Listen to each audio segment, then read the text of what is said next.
Hey, what is going on, guys? It is Young here, and today I'm back in our Fortnite video. And in today's video, I'm going to be giving you guys some tips and tricks on how to clutch out more games here in Fortnite, and as well just give you guys some tips and tricks on how to clutch out more gunfights.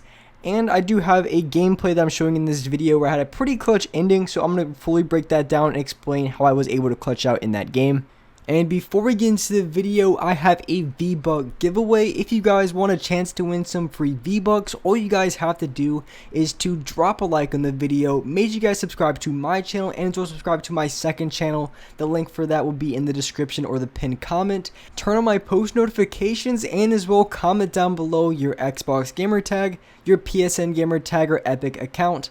And as well, if you guys would like to support me in the item shop, all you guys have to do is go over to the item shop, go down to support a creator, type in my code is Young Humor, and you guys will have me added and supported as a creator. I really do appreciate all you guys who do add me. And alright guys, let's go right to the video. Alright, so here I have two gameplays, and I'm just going to break down these games and really explain how I was able to clutch out. Especially in this game, I had a really clutch ending where I won in a 1v2 up on top of Polar Peak. So I want to be talking about how you guys can clutch out more of your games, or how to make those clutch gunfights. So maybe you're low on HP, low on materials, and then just find a way to, clutch out in that fight, get the kill, and then finally, get your heals up, get your mats up, and continue on with the game. So there's a few things that I definitely want to talk about in this video that can really help you guys out a ton when it comes to clutching out in this game. So one thing you do have to keep in mind is you really have to think about the plays that you want to make before you really get into that situation. For an example, as you guys are going to see towards the end, the zone, pretty much you can see right now the zone is up on top of the hill. So in order to get up there, it would take so many materials and so much time, especially if I had like 3 or 4 teams fighting or shooting at me, which you're going to see at the very end, where I had quite a bit of teams trying to shoot at me, and it would have just been an absolute nightmare to just try to ramp all the way up there. Even if I was along the side, and if I wasn't, would have been even more of a problem because I would just got sprayed down time and time again. But one thing that I did, like I said, for example, I knew that I could use a launch pad. It would have been a super easy way to get from low ground to high ground. And that's exactly what I did. So I pretty much just knew that I could use a launch pad. I think I had about 2 in my inventory.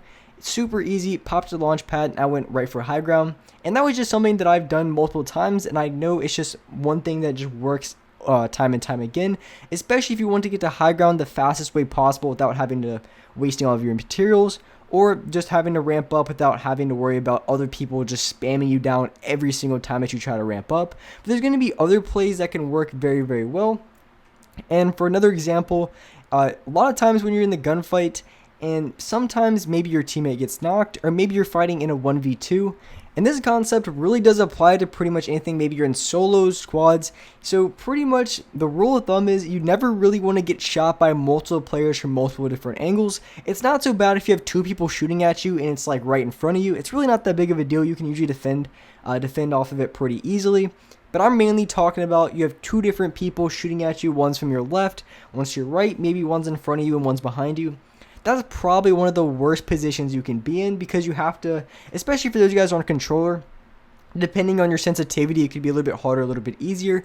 But if you guys are playing a controller, you're going to get tagged left and right because you're not going to be able to build in front of you and behind you as quickly. And especially if they're right outside of your wall, that could be another problem as well. So, because if you're on a keyword, you can just whip your mouse all the way across your desk. And you should be straight. If your ping is good enough, you shouldn't be able to get tagged. But one thing you do have to keep in mind is you want to really track the distance in between both the players. Meaning, so if you have another player that's right in front of you, and then maybe you're getting shot from maybe a different angle, or maybe it's the same direction and a player's a little bit further back, one thing you have to keep in mind is pretty much every single time I'm in a gunfight, I always want to try to keep it as easy as possible. I always want it to be 1v1. So meaning that if I have one player that's closer to me and the other player is a little bit further back, so they're not able to get shots on me, I'm going to try to kill the player that's in front of me as quickly as possible.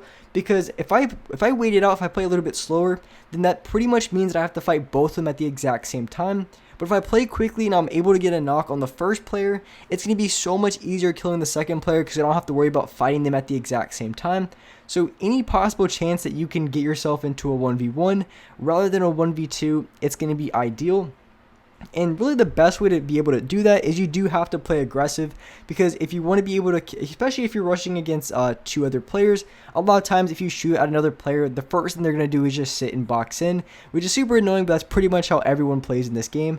So keeping that in mind, if you want to be able to kill people very fast in this game, you do have to play overly aggressive. So you got to WK their box, you got to spam them as much as possible, because the second you take shots at them, maybe they get low on HP, the first thing they're going to do every single time is box in, try to get off their heals, which is going to be the worst thing that can happen, because what's going to happen is that person's going to get off heals, and then the other player that was a little bit further behind him is going to catch up, and then you're fighting in a 1v2, which is the situation that you don't want to be in. You want to try to avoid it.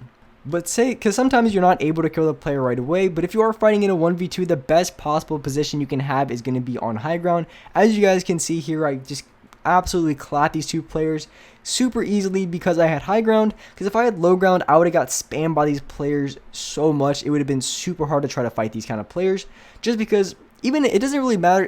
It doesn't even matter the skill level of players you're going against. You could be going against players who are not even that good at the game. But if they're at high ground and you're having to fight a guy, especially this is even worse if it's a 1v2, you have one guy above you, one guy below you.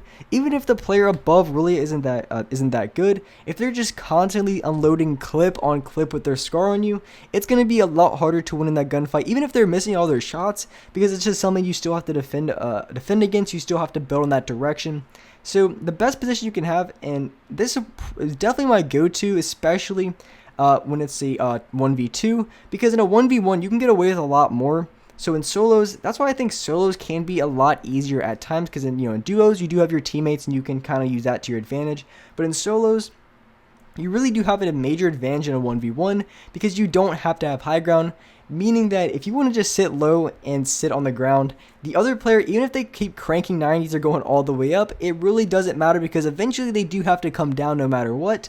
And one thing that I do, it's super petty, is usually if I'm in my box and the player is like 5 stories above me, pretty much the type of player that you get into, and the second you get a shot on them, they start building up like 590s. You try to like ramp up a little bit, and they're cranking another like 5 or 6 90s. And it's just one of those players that no matter what you do, there's no possible way you can get a high ground. So usually what I do in like a solo game is I would just sit low ground. I would just sit very low. And so what I'll do is I would just sit very low, and once the other player, because eventually they have to come down no matter what, some people are really petty and they'll just sit up there and not do anything. In that case, maybe if I have like a smoke grenade, I can use that, or I could try to mine them down. But more times than not, eventually no matter what player, they eventually have to come down. And once they come down, then I could be that type of player who sits in my box. And the second they get in front of my wall, I can ramp up and take high ground. Because usually those type of players, once you go for high ground, they want to be in the build fight too. They're not going to do the same thing you're doing and just sit low. Most of the time, they're not going to do that. So you can do that. You can also be petty and use that to your advantage. You can have the other player come down, and the second they come down, you can go for height, which is something that I don't think anyone's ever really talked about, because there's a ton of high ground retakes and like different things like that. But my opinion, the best high ground retake you can do is just sit on low ground, and the second the other person drops down to your level, you have the advantage, because if they're on the same level as you and you want to go for high ground, no matter how fast they are, you're gonna at least have height for that gunfight, because no one can react faster than you can. So if you're already in the process of editing up, no matter how fast they are, you're gonna get high ground every single time. So instead of trying to like do all these crazy like 90s or high ground retakes, simply just sit in a box, have the other player outside of your wall, and then go on high ground from there. That's just something that I do. I think it's very, very useful. And in this game too, closing out, one thing that I did, like I said, sitting on high ground works. Something that you have to do in arenas, definitely sit high ground at the end of the game. I get sometimes it doesn't work, depending on your position, but high ground is going to be your go-to for closing out games no matter what. And I know it's kind of obvious, people say like, play high ground, but that's, I would say, the most crucial at the end of the game, because at the end of the game, that's when people have the best guns. They have the miniguns, have the RPGs, have the scars. So at that point, no matter what, because even if the player on low ground gets a few shots on you, just you having high ground, you can easily get off a mini or two and not have to worry about the other player spamming you from a different direction. So that makes it 10 times easier as well. So as long as you have height, and especially in like these arena games, And when it comes to closing out games, you guys are gonna be winning so many games if you really just focus on having high ground every single time. And with that being said, that's a wrap up for this video. If you guys enjoyed this video, if you guys liked it, make sure you guys do drop a like, subscribe to the channel if you haven't already, turn on my post notifications so you guys are notified for every single new video. And alright guys, I'll see you next video.